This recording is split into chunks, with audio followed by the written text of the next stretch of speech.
Hello and welcome to this special bonus episode of The Dairy Edge. Teagasc are running a weekly Let's Talk Dairy webinar series, which is also being made available as a podcast. On this week's webinar, Stuart Childs demonstrates how to select suitable cows for selective dry cow therapy using records on the ICBF Herd Plus database. Okay, good morning everyone and welcome to today's webinar. Apologies for the breakdown last week. We're a little better this week, maybe not fully better, but we'll be able to get around the complications that I had last week anyway. So the objective today is to touch briefly on selective dry cow, I suppose, and using ICBF reports in order to select the cows that are going to be eligible to be put forward for a selective dry cow strategy for 2020.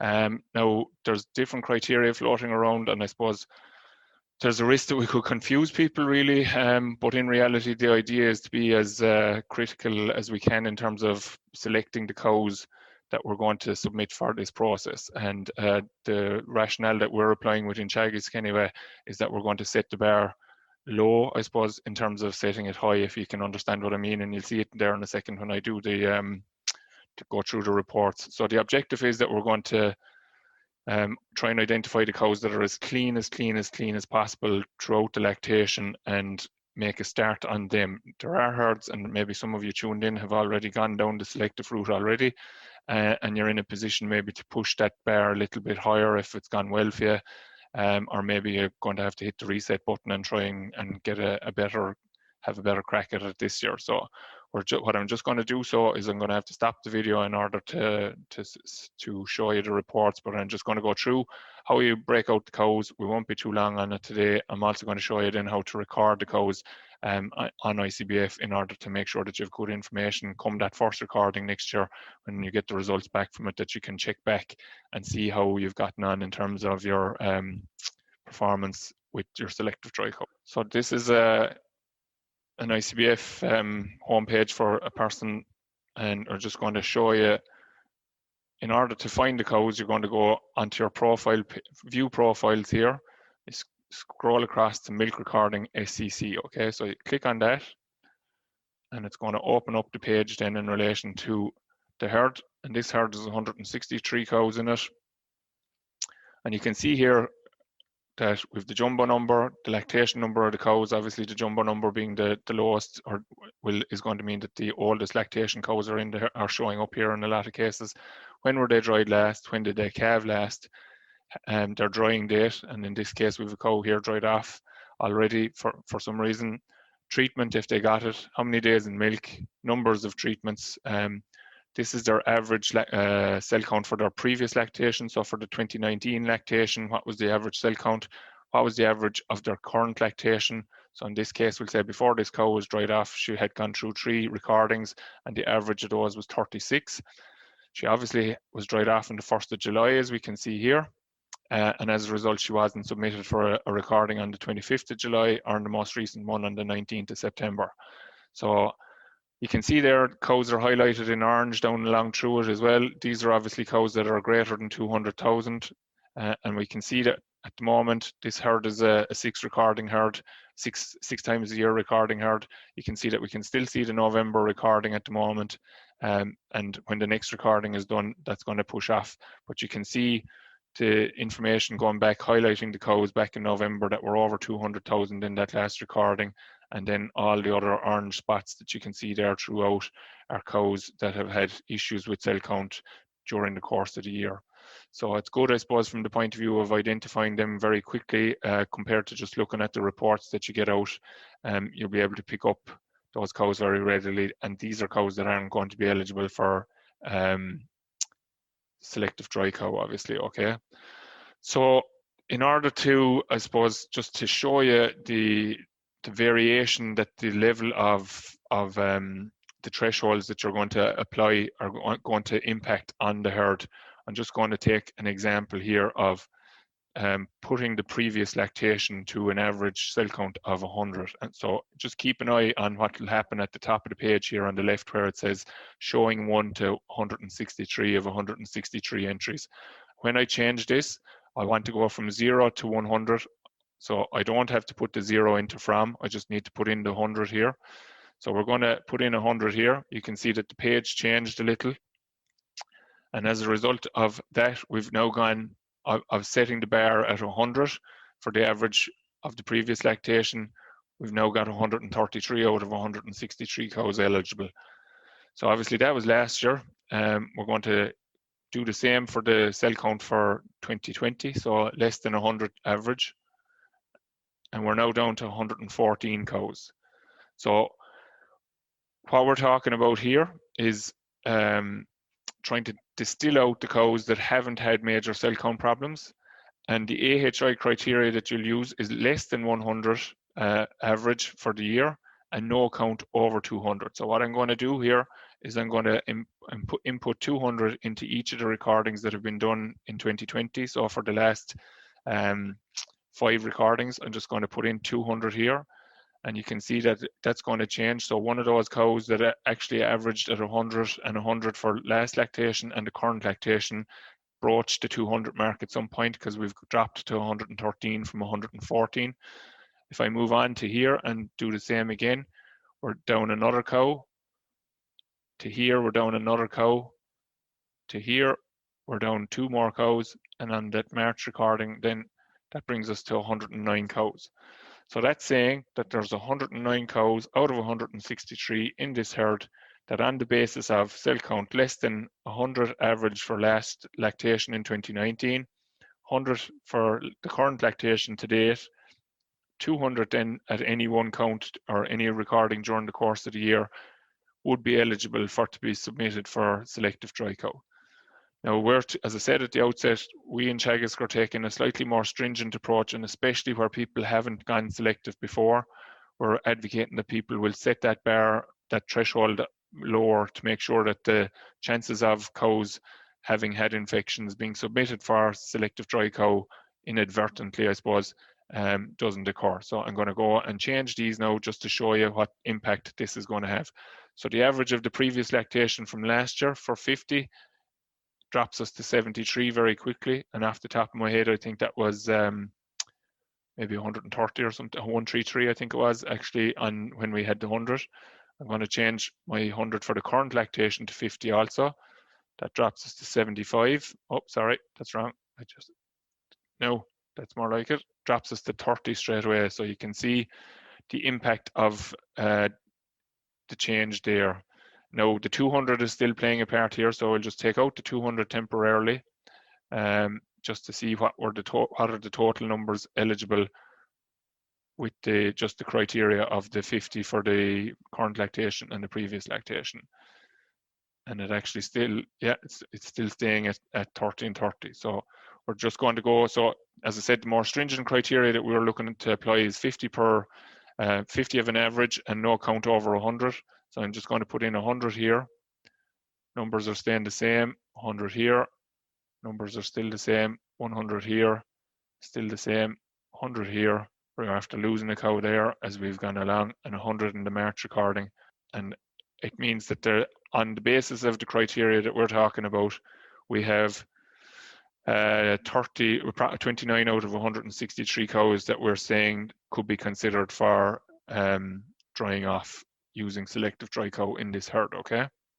The other thing that we need to factor in then is number of treatments, and we're doing webinars there at the moment in conjunction with AHI, and we're advocating strongly that people start to make a bigger effort to record numbers of treatments where they have occurred, the actual mastitis treatments as they have occurred, and that's done very simply using the ICBF text number and texting the term mast, M-A-S-T, and the cow's jumbo number to that number, and it's recorded then by ICBF as a case of mastitis for that cow. And you only do it when the cow shows with mastitis, not as they're treated. So you might be giving multiple tubes to cure the incidence of mastitis, but you're only texting ICBF to tell them that the cow had a case of mastitis. If she gets a subsequent case of mastitis, then you send in a text again so that it's identified as a second second case of mastitis. The other options there would be the farm software packages such as Agrinate, Hardwatch and Kingswood, and Munster actually have an app of it that's come out now recently as well that can be used for the same purpose. So I'm just going to set a number here of treatments as well, and just see what that effect has. So from, oh yeah, I need to make that 1. So there's nothing happening there because the filtered list that I have currently has no cows that have had a treatment on it. So there's none of those cows have slipped through the net, I suppose, which is something that people need to be careful of, in the fact that you can go from one recording to another, and in a 6-week division between recordings, there is a possibility that cows could get mastitis, could have to be treated for it, and may not actually show as having had a problem in terms of their cell count because they've recovered by the time of the next milk recording. So just, I suppose I'll just remove those filters again now, so just so that you can see the impact of actually looking at treatments. So you can see there, by putting in 1 to 2 there, or even if I just leave that at 0, it's brought up the treatments for these cows. So you can see these cows had high cell count. She actually calved down okay and had a good cell count previously, as you can see there, 162, and the average for the previous lactation, calved down okay, got a case of mastitis and has remained high throughout the season. And then we have a couple of other cows there with single cases as well, and then we have a couple of cases where we have cows with that have had 2 cases of mastitis during the course of the year. I suppose just to highlight here again, this is exactly what I'm talking about a minute ago. This cow had a cell count of 59 when she was last recorded in 19, calved late, and has been recorded 3 times since. Calved down in good order in terms of her cell count. So she had a cell count of 30, 60 and 74. She fulfills a lot of the criteria in terms of her averages, but she's actually had 2 treatments for mastitis, or 2 cases of mastitis in the current lactation, but her cell count has not been affected during her recordings. So this just emphasizes the importance of identifying cows that have been treated for mastitis and that they don't get submitted for selective only. They need to be treated with dry cow antibiotics, and an appropriate dry cow antibiotic as well for that matter. So I suppose just to filter on the treatment then as well, I have the option of teat sealer only. So this farm dipped its toe into the water last year with dry or with teat sealing only, and sealed 5 cows. And you can see that the last recording prior to being dried off, they were at 43, 45, 44, 29 and 39. And they were sealed only, obviously, and 2 of those cows calved down with trouble following the sealer only protocol, and the other 3 calved down okay. And you can see cow did get mastitis here, as we can see, identified here by the number of treatments, but hasn't had an issue in terms of cell count overall. So that may or may not be associated with probably not associated actually with the teat sealer only, as you can see that the cell count was quite good there on the first recording in March anyway. So I suppose that's the important thing to identify, is that you can actually follow back through on these. And I'm just going to show you there now in a second if I can. It's just one question after coming in. Yeah, Harold Kingston, you're just saying there about the cow 502 had 2 treatments, having just had the sealer in 2019. So I've addressed that there. And as I said, Harold, I can't confirm or deny whether that cow's issues were associated with the fact that she'd sealer only now or what. So it's probably something that we'd have to look back at to see more carefully.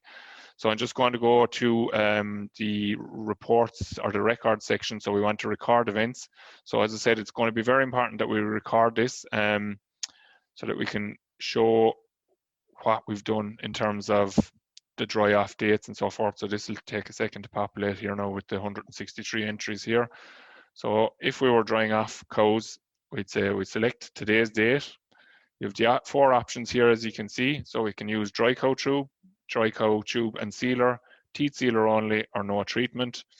And again, I suppose doing these calls with AHI of late, there are actually a few people that are not using treatments at all, and some cows probably more likely to be cows that are inclined to dry themselves very early on in the late lactation, so kind of September, October, cows that maybe a bit more kinder to themselves than to the farmers in terms of milk production, and tend to dry off, and farmers are tending to turn them out and don't actually treat them, and they seem to be going on okay.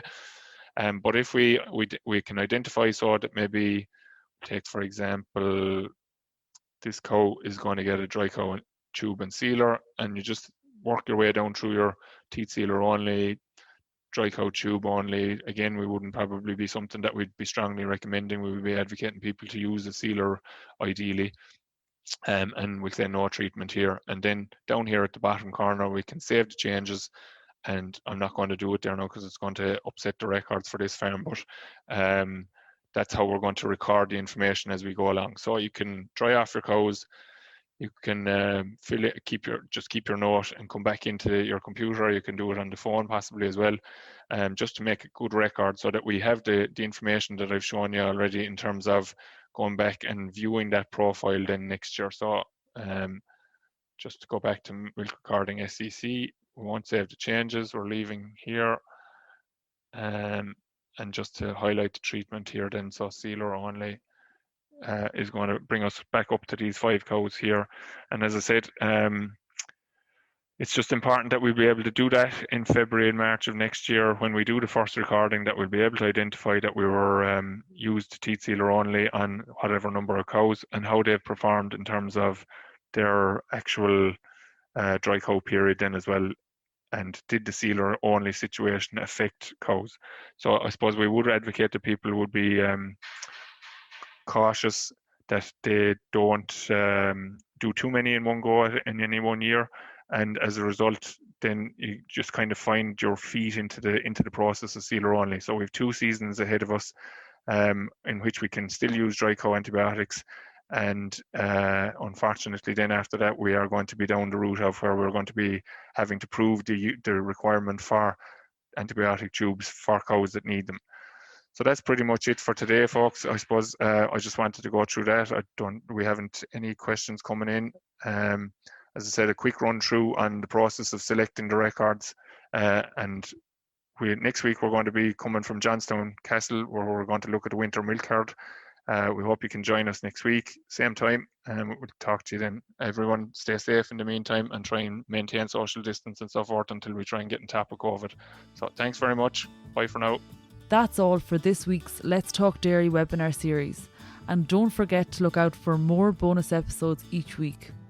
I'll be back with our usual Dairy Edge interview on Monday, so do listen in then. I'm Emma Louise Coffey, and thanks for listening.